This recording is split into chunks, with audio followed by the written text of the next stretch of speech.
Hello, this is Beastly Eel with Eel Talk, Episode 2. So today we're going to be talking about WandaVision Episodes 1 and 2 that aired last Friday. If you have not seen those episodes, there are spoilers coming, so if you don't want to ruin it, I'm going to have to ask you to stop the video. If not, if you don't care, well, get ready. We're going to talk about the two of them. So I'm going to start the video off just talking about the two episodes as a whole. Just talking about what happened and everything else. And at the end, then we'll talk about more of what I think is happening for the future. So episode 1 starts off in the 50s. It's black and white. We see Wanda and Vision in their home, happy. They're kind of awkward, not quite sure what's going on a little bit. We know Vision has a job because he's talking about it, and Wanda's kind of staying at home. And we notice that there is a heart on the calendar for today's date or the date of the show. And they're trying to figure out what it stands for. And neither one of them will admit that they don't know. Um, which is kind of it makes it a little bit funny that neither one of them wants to admit, and that's why it's kind of making it like a sitcom because it kind of gives it off. The whole scene kind of gives off a little I Love Lucy, Bewitched kind of vibe. But anyway, the episode continues, and they're both refusing to kind of admit that they don't know what's going on. So Vision goes to work, and Wanda stays behind.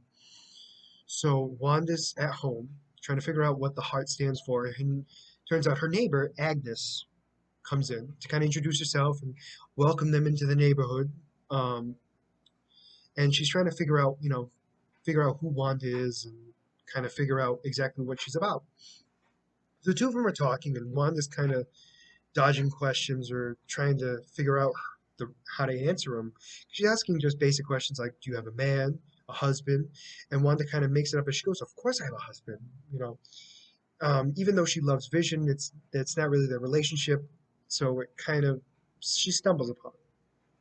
So anyway, her and her neighbor come up to the conclusion that the heart on the calendar is for an anniversary, and that obviously that's what the heart stands for. So the two of them start to come up with their idea for a romantic evening for her and Vision to kind of celebrate their marriage. So the two of them kind of try to figure out what's going on. Well, Vision's at work. So Vision's at work and he's doing what looks like just paperwork stuff. And he's faster than anybody else, which shouldn't be that big of a shock because he is a computer. They make jokes about that, which is okay. It's a little cringy because it's kind of just an awkward situation to be a part of because you know who Wanda and Vision are, and you know that's not the actual time that they're in. So it's just awkward in general, not quite sure what's going on. But anyway, his boss comes out, and his name is Mr. Hart, and that's where Vision realizes, oh, the heart has to do with having dinner with his boss, Mr. Hart, and obviously with his wife as well. So Mr. Hart makes it very clear that dinner with him is the most important thing, and that's the only way Vision will keep his job. So Vision starts to get nervous. So he calls Wanda, and Wanda's not aware of what the actual heart stands for, but she thinks she does. So she's going, "Oh, don't worry, Vision. I have it all under control." And so Vision feels a little bit better. So he gets home later in that night. He gets home and he brings Mr. and Mrs. Hart with him. And Wanda gets ready for a romantic evening, and she realizes after she messes up with Mr. Hart by mistake, thinking he's Vision, becomes a little bit of a mess up. They try to play it off like it's a normal thing, and Wanda realizes she has to make an actual dinner, not some romantic thing like chocolate covered strawberries like she made to begin with. So without Agnes comes to help. So Wanda's using her magic to kind of try to make dinner. Vision's in the other room trying to figure out what's going on. Try to keep Mr. and Mrs. Hart busy while Wanda tries to figure out how to make a dinner. So Agnes is trying to help her out, and Wanda kicks her out, and Wanda starts to use her magic, kind of gets all messed up. Dinner turns from breakfast to dinner to lunch to burnt to dead, back to breakfast. So anyway, there's a little bit of slapstick stuff where, Mrs. Hart tries to help, and Vision's starting to sing to get her not to come. All that stuff is in there. So anyway, dinner is now served. Wanda makes it so all the stuff is on the plate, everything else. So they all start to talk, and dinner seems to be going okay. Well, Mr. Hart starts to choke. Now, this is where things start to get really odd. Mr. Hart starts to choke, and Wanda and Vision are just staring at each other, not doing anything. And what's really odd is Mrs. Hart isn't doing anything either. She's kind of sitting there in shock, going, "Stop it, stop it, stop it." She just repeats it, doing nothing else. So finally, after he falls to the ground and he's still choking, Wanda finally says to him, "Vision, just do it." And Vision goes in, phases through, pulls the thing out, and everything's fine. And another odd thing about that is once that's done, Mr. Hart acts as if dinner was a success and it was the greatest thing ever. So he claims that Vision gets to keep his job and everything's wonderful. So the two of them leave. Wanda and Vision talk about their night, how, even though it started bad, it ended pretty well. So the episode ends, and I put that in quotation marks, and it kind of closes in. Now, for those of you who haven't seen I Love Lucy kind of has the heart at the end, and it kind of goes into frame to the main character, Lucy, sometimes her and Ricky. Well, this is a diamond, a play on what's on Vision's head. And it makes it seem like the credits roll, but not for the real show. It's credits as if what we just saw was a show. Because it backs up, and we see a high tech, I don't want to say room, it could be a van, but it's high tech stuff watching what looks like a show. And when it backs up, you see a bunch of monitors all over the place. And in the top left, if I remember correctly, there's a symbol. It's a circle with a sword in it, which is a representation, or possibly a representation, of a Marvel group called SWORD, which is a Sentinel World Observation Response Department. Try to say that 3 times fast. I can barely say it once. Anyway, joking aside, there's a potential that they're kind of controlling what's going on because they're in what looks like a studio, and it kind of gives me a Truman Show vibe, where maybe Wanda isn't in control like we thought she was in the beginning. And that's pretty much the end of episode one. Episode two starts off in what looks like the 60s. I mean, realistically, it's black and white. It doesn't look much different except for their outfits. But it starts off a little odd. There's like a banging on the window, and Wanda and Vision are terrified. It's kind of funny because the two of them are the most powerful beings on Earth. Two of the most powerful, anyway, if not the strongest. But anyway, they act like, "Oh, I don't know what to do. Yeah, I'm scared." Well, they find out it's just a tree. So they they figure that out. So the next morning, they kind of talk about what's going on. What they talk about is the fact that Vision is going to be part of the neighborhood watch now to make sure that the safety protocols are fully into place in the neighborhood. And Wanda's talking about how she's going to be going to the committee meeting to kind of talk about the talent show that they're going to be a part of. Wanda and Vision kind of talk about their act. Vision wants to use his real powers and Wanda's real powers to kind of make the magic amazing. Wanda doesn't. Wanda kind of want to use his fake magic to kind of show that no, we're normal like everybody else. Get into an argument, but not really an argument. And it turns out that they both agree that they're going to use fake magic. So Vision goes to the neighborhood watch meeting, sorry, and Wanda goes to the committee meeting. So Vision's at the meeting, and what he finds out is it's really not a neighborhood watch meeting. It's kind of more of a gossip and talk about our lives type of thing, which he kind of thinks is stupid. And they go on and kind of just gossip and everything else, and they offer him a piece of gum. And he's kind of like, "Oh no, I don't eat." And he tries to cover up, "Well, not, I don't eat between my meals." But anyway, they make him chew gum, and unfortunately, he swallows it. And what we see is an animation of the gum going down and gumming up his gears, which again, it's another funny, trying to be funny thing, and it's an interesting little thing. So we see that. So anyway, we see Wanda leave the house. While this is going on, Wanda's leaving the house, and she's ready to go to the committee meeting. She meets Agnes. They talk for a little bit. They're about to leave, and Wanda notices something in the bushes. So she goes over to it, and what she sees is something that very much sticks out in that world. It's a toy helicopter, but it's a toy helicopter that's in color, red and yellow. Now, what you notice is there's a circle with a sword in it, another symbol for sword, another possible way of them trying to contact her. Or actually, the first way they try to contact her. So she tries to hide it in the bush, and she leaves with Agnes to go to the committee meeting. And she's kind of talking to Wanda about, how awful the meeting is going to be, how Dot, who runs it, is mean, and blah blah blah. So they go to the committee meeting, and it's exactly how Agnes says it. Dot is mean, and she's mean to everyone around her, and she's not nice about it at all.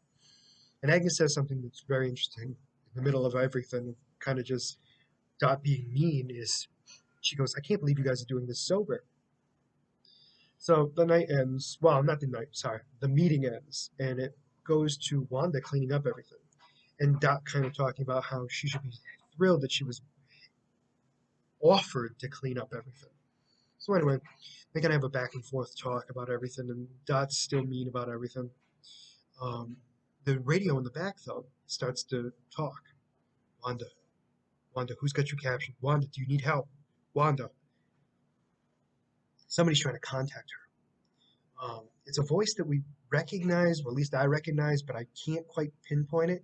I think it's some sort of like support character that's been in one of the cinematic universe movies at one point, but I can't register who it is. Not that big of a deal. Somebody's trying to contact her at the very least.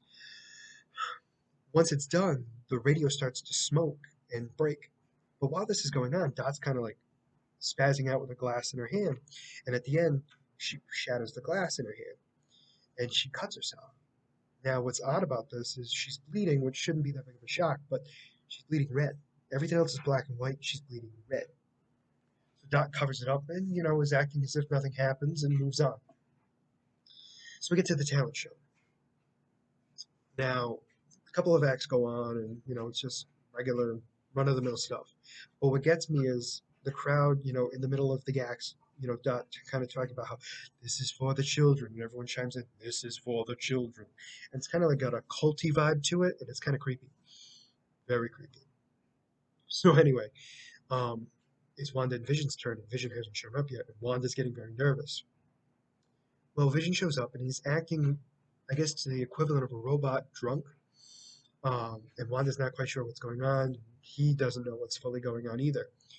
So the two of them perform their act. Vision using his actual powers, Wanda using her powers to kind of make it look like Vision's powers are just fake. Like he floats into the air, she makes a pulley in a wire, pulley in a cable. He phases the hat through him. She makes mirrors appear so it looks like it went through him. They're supposed to do the disappearing act with the cabinet. He doesn't let her in, and she makes it so the assistant pops out. It's a big hit. Blah blah blah. The talent show goes off with a hitch, even though Wanda and Vision thought it went horrible. Backstage, when they're talking about it, Wanda realizes kind of what's going on, and she fixes him. She gets the gum out of him, and he goes back to being normal. They leave, kind of have a great time.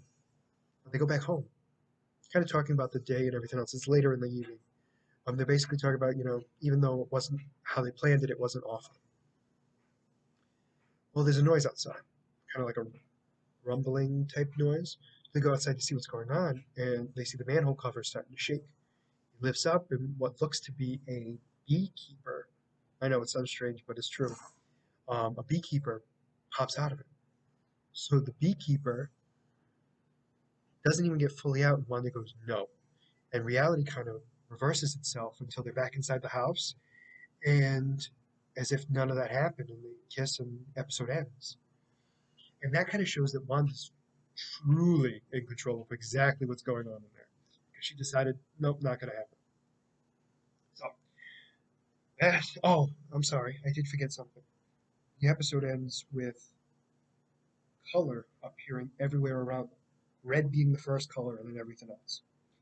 And we see a baby bump for Wanda, which is a big step. So anyway, that's actually how the episode ends. So let's kind of discuss what we see.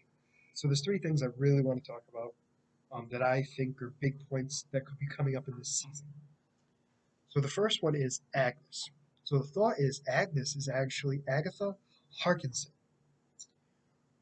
Agatha Harkinson is a character in the Marvel Comics. She's a witch. Apparently, she was around during the Salem times. She, in the comic books, actually teach Wanda how to use real magic. Not just the reality morphing, but actual magic. And I think it's interesting that it's a possibility that it could be her, and she knows what's going on. Because she's always around when Wanda needs help, kind of trying to help her out. And she also, during the committee scene, she kind of is acting as if everything's weird, and I don't know why everyone's kind of taking it as it is. And granted, it was said by a funny line of her saying, "I can't believe you guys can do this sober," but she might literally need to get drunk to get through this because she's trying to figure out how to get Wanda out of it. I mean, it's a possibility. It doesn't mean it's actually going to happen, but it's, Agnes can be a nickname for Agatha. So that's one thing. The second, which we kind of touched upon already, is the presence of Sword. Now we talked about I talked about in the last episode, kind of talking about there being some sort of government presence. Well, maybe it's not a government presence, but it's actually Sword, who's kind of watching what's going on and trying to get her out of it. We see the symbol first when in the first episode at the very end when the screen kind of backs up and we see all the monitors and stuff like that.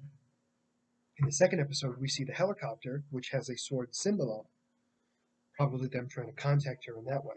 And then the second one, or the second one in that episode anyway, we hear the radio. Now we don't know for sure if that's Sword, but who else has been trying to contact her other than them, really, that we can see so far? I mean, it could be just a coincidence that the sword symbols are up, but somebody's definitely trying to contact her through the radio. And then we also have the beekeeper. Now we don't know who that is. That could have been a villain, a future villain or a potential villain, or it could have been somebody trying to get in to kind of help her out. We really don't know because it gets stopped way too quickly to figure out anything else about him. And we don't know, I can't really say that that's part of the sword, sword getting in there and, proving that sword's there. That was the second thing. Now, the third and final thing is the pregnancy. She's got a baby bump now. Now, I'm pretty sure they're going to show twins. I think they even showed it in the trailer. Don't quote me on that, but I'm pretty sure they have at some point. I remember seeing her holding twins at some point. That's significant. In the comics, she creates twins for her and Vision. For her to have done that without her knowing, two pieces of somebody else's soul, or two shards of that person's soul, were put into her children, one in each of them, to give them life. Now, that soul that she took it from, not really human. It is from the Marvel version of the devil, Mephisto. Mephisto tries to get all of his shards together to become whole again and become powerful. For that to have happened, he had to have killed Wanda's two children. Now, that's a possibility that could be a story that they go towards. Now, that's a very dark story. Wanda will snap and everything else. It's a very dark story, and I don't know if Disney will actually go down that route, but it's still a possibility by the fact that she's pregnant. It's definitely just a thought process that could be there. Yeah, those three are just my theories, kind of not just my own, but what I've seen on the internet as well. But they're just speculation. We won't know for sure until we watch more of the episodes and more of the episodes come out. I mean, there's only been 2 out of the 9 episodes that have aired so far. We still have 7 more to go, and anything can happen. And what Disney and Marvel have done really well with this whole cinematic universe is they've kind of Easter egged a lot of things. And I think in this series specifically, they're Easter egging a lot of stuff. So we think a lot of different areas and possibly go in a completely different direction, like a misdirection, to kind of make us go, "Ooh, I didn't think of that." I think this is going to be one of those series where we have to watch fully from episode 1 to episode 9 once everything's out to kind of understand, oh, that's what that actually meant. Oh, that makes sense. But it's one of those things where we're going to have to wait and see. So that's pretty much the end of episodes 1 and 2 and what I think is going to happen and kind of my theories on what's going to happen. So I'm going to be watching episode 3 this Friday. I'm going to try to do a video this weekend, get it all set up, ready to go, and post it as quickly as possible. But for now, this is Beastly Eel signing out. Thank you.